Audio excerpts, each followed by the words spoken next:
Wake up to startup! Wednesday. I got nothing.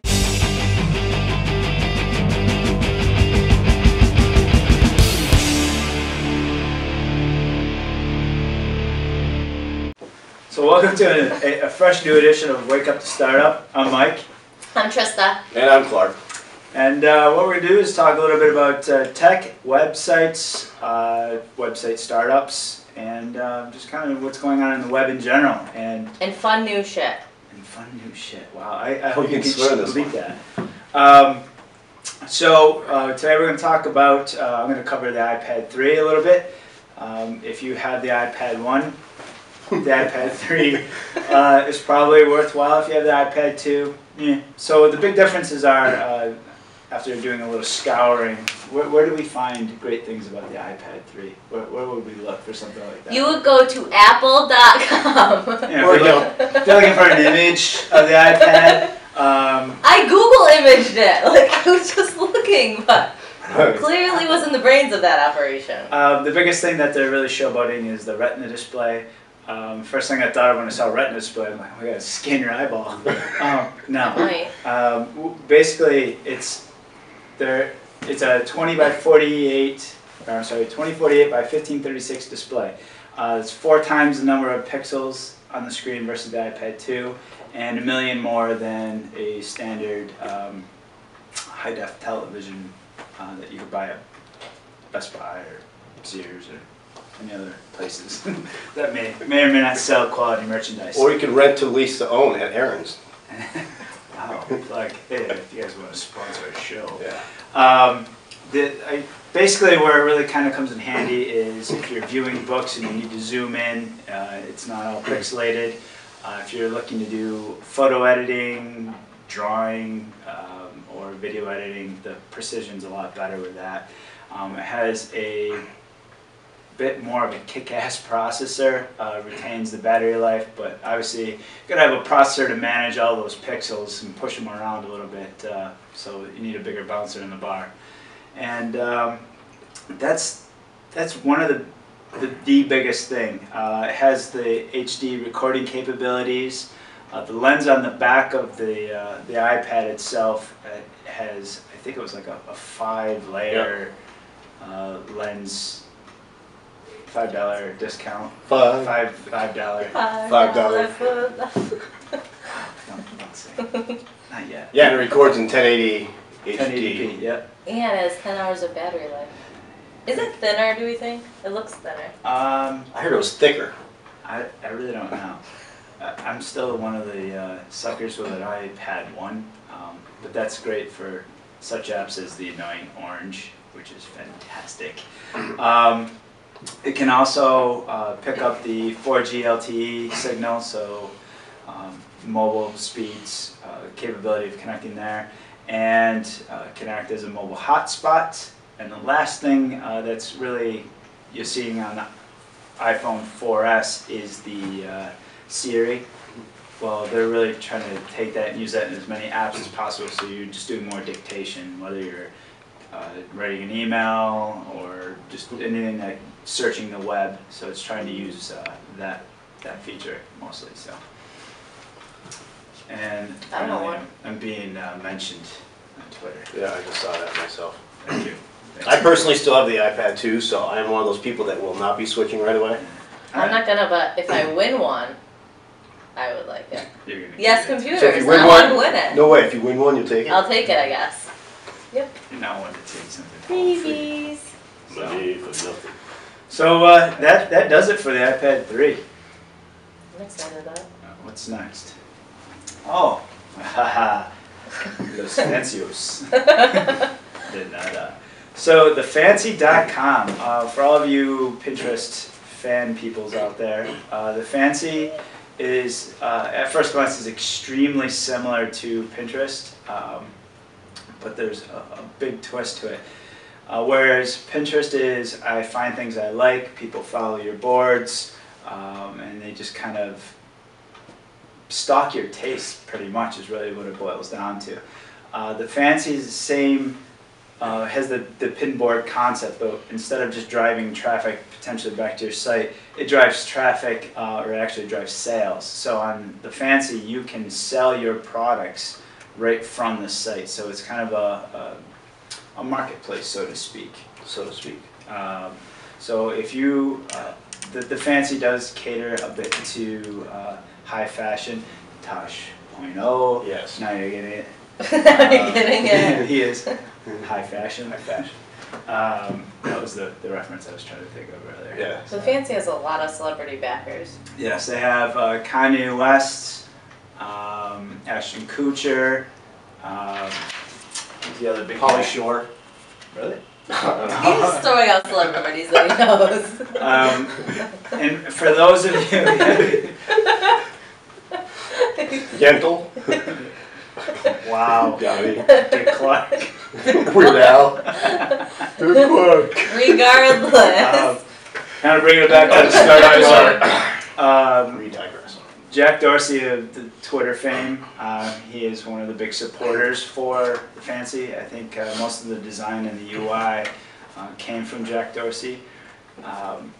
They've recently just received $10 million in venture funding, which is really cool. I'm pretty amped about that, really, to see where that goes. They are looking to more or less become a competitor for Amazon, more in a social aspect. So it's less of where people are going to learn about products. They're trying to learn about products from people that they're following. So if I like Trista's taste in, I can't say shoes, t-shirts. I'd start to be My concerned. t-shirt boards. Yeah, if I really like your style of t-shirts, I would What follow. about gadgets? I have a lot of gadgets. Or gadgets. It's high fashion. High fashion. Maybe a clutch. I learned about products through Trista's pinboard, so to speak. And here's the really light scenario. We're all on Fancy. We all fancy a bunch of items and we start following each other, and say we fancy the same gadget. We're fancying the iPad 3. The Fancy will let the merchant know that there are people interested in their product, and they can then in turn offer those specific people a discount or some type of a deal that not just anybody who sees That's it. awesome. Fancy. They're like collecting the social buzz. Correct. So it's a referral program almost. Very similar to one. So the other alternative too is the vendor can set up a virtual store right on the Fancy. So it's just another avenue to get eyeballs on your products that you're looking to sell. It's not necessarily to drive traffic to your site, but you're just looking to sell your product. Just an e-com platform, but I'll be interested to see how Pinterest one-ups this. Because right now you can buy on Pinterest, but it leaves the site, so you go to like Etsy and you purchase through there, whereas this is fully It's all right integrated. there. Some interesting information. Right now, Pinterest is largely female-driven. No shocker there. Whereas the Fancy is, I think it's 60% male-oriented, and I'm trying to think there. We have some really cool. You can also book hotels through it. Like if you saw a hotel, like you have the book option Oh, right really? there. So it's not necessarily just It's a. not just like a product. It's So maybe like a fancy services. place or Yeah. a fancy service. You get fancy things. Then to kind of wrap this up a little bit here, with the Fancy, they have. We're gonna have to cut that one a little bit. I'm a little low. Well, the Fancy, I think when I first, it is invite only, still just like Pinterest, so you need to find someone who's already got the in to Fancy, and then they can invite you, and then you can join. When I first joined, I was kind of like, I felt like it was a hokey Pinterest. Like when you first sign up, it's like find your boards, like you pick what you fancy, and then it like, just like Pinterest, like it's like, oh, what do you like? Yep. And I kind of was like disappointed because it's just so bland. Like it's very clean, the whole site's very clean. But then the integration and like the like everything that they've kind of pushed into it makes up for the simple platform. But I like it. Oh, with Pinterest they have an 80% repinning rate, whereas with the Fancy it's only at 50%. But with the number of people that they have on on the system, it works out to be for every person that's on Pinterest, there's 3 pins, and whereas on the Fancy it turns into 66 pins, or Fancy. So my math is correct. Please nobody call me out on that, but that's definitely where the numbers are leading. And the Fancy right now, as of today, has just over 100 million products, so that's pretty sweet. So It's fancy. it is fancy. Cheers to that. And that's it, pal. I like it. Why are you guys staring at me? The pressure's on. Straight in the middle. Viddy. Viddy came out in the app stores last April. It was picked up as one of the best new apps of the week last April, and now we've kind of come full circle. Whole year has gone by. So the question is, what is Viddy?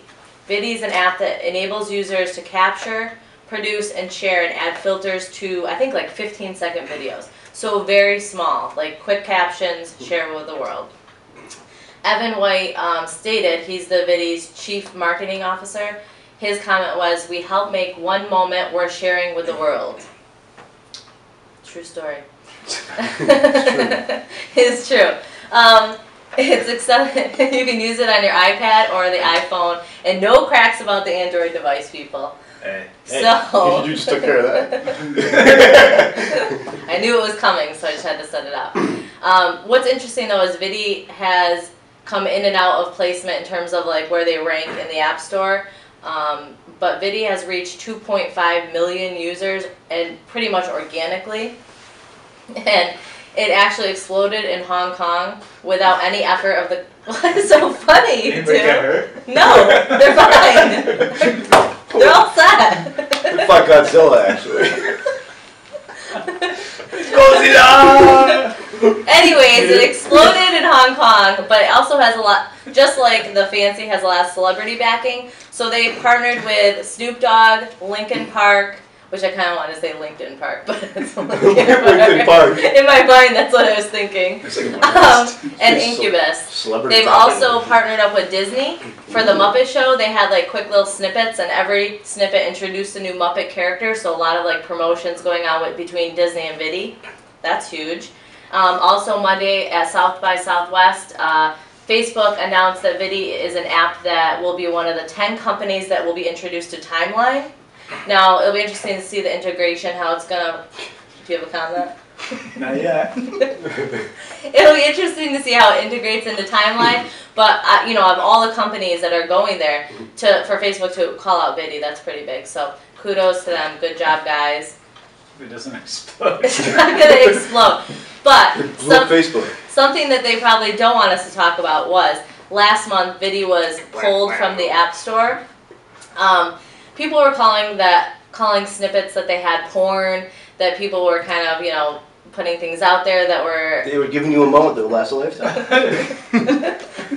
They looked like they're just celebrity porn videos with people just shooting their junk and stuff. Oh, Lord. I mean, just say it is what it is. You said shit earlier. I could say junk. So they pulled the app. The app came back into the store. All they had to do was kind of monitor it. I'm not sure what regulations were put in place, but they've always had like the flag the content, you know, so if something was inappropriate, people had the option of flagging the content as inappropriate. You know, I mean, you can only control so much what people are posting. So what are people mostly posting? I don't know. Oh, yeah, there's like... Other areas. You'll see a lot of like people like singing songs and stuff and dancing. It is. It's like take the worst of all like the reality he shows, was looking like for him. top model and all that. It's like basically, it's like, ooh, I can be like famous for, what was it, like a minute and a half? No, like seconds. Seconds. I can be famous for seconds. So yeah, it's a bunch of people just acting like idiots. But I mean, people really blew it up proportions, saying that like Viddy was promoting it and that's what they were all about. When it's a legit company, that's not what they were about. They're back in the App Store.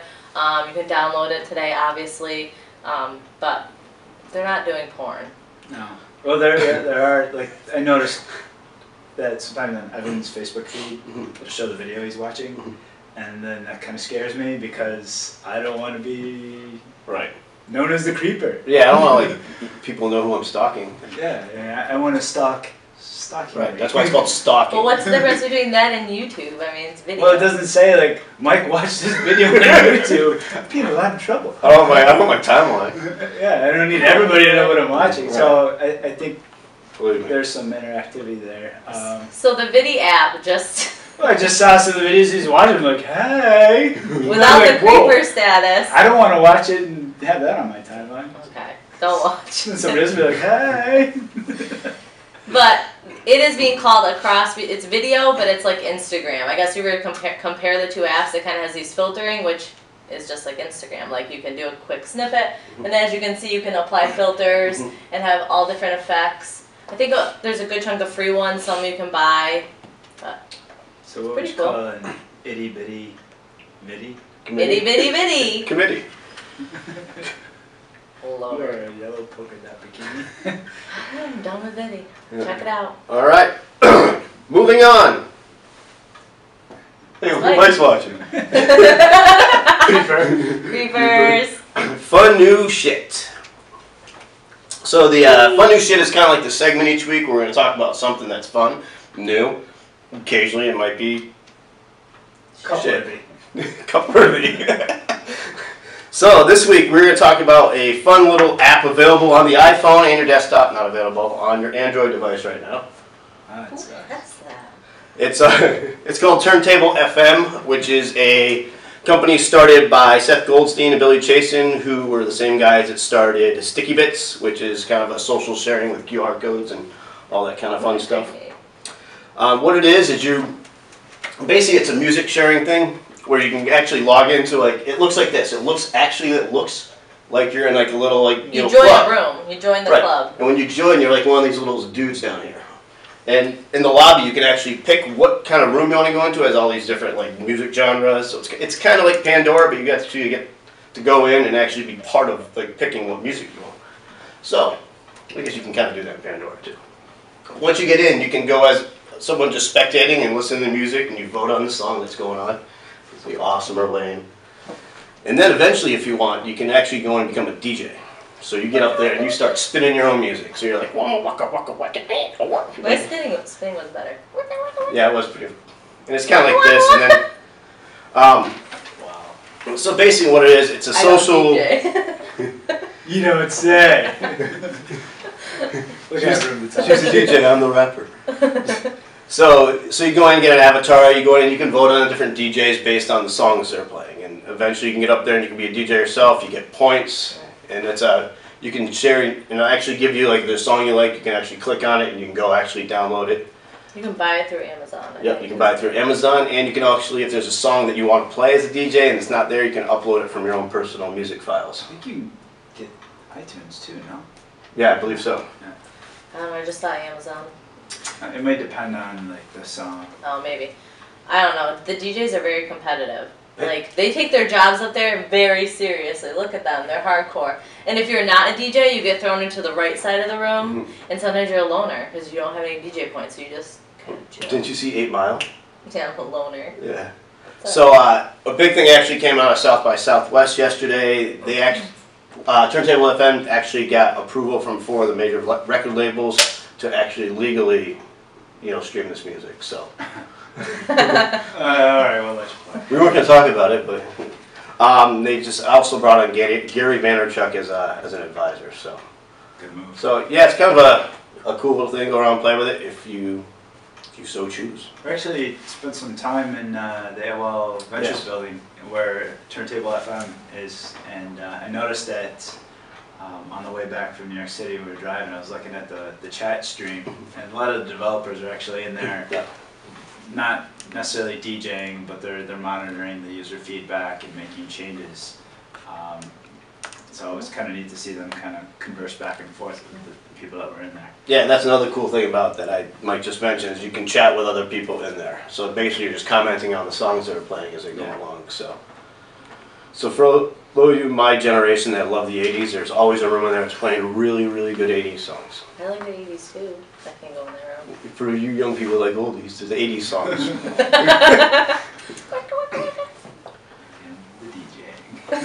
So I guess that about wraps up our version version tour of. Thanks for watching us. Hope it wasn't too painful. We'll be back. Soon. Follow us on Twitter. You do @WakeUpToStartup or BusinewsChannel.com. Go to shows. Find us. They'll all be posted there. Look forward to stalking you. Weird out on Viddy. I'm Viddy. Thanks. See ya. Bye.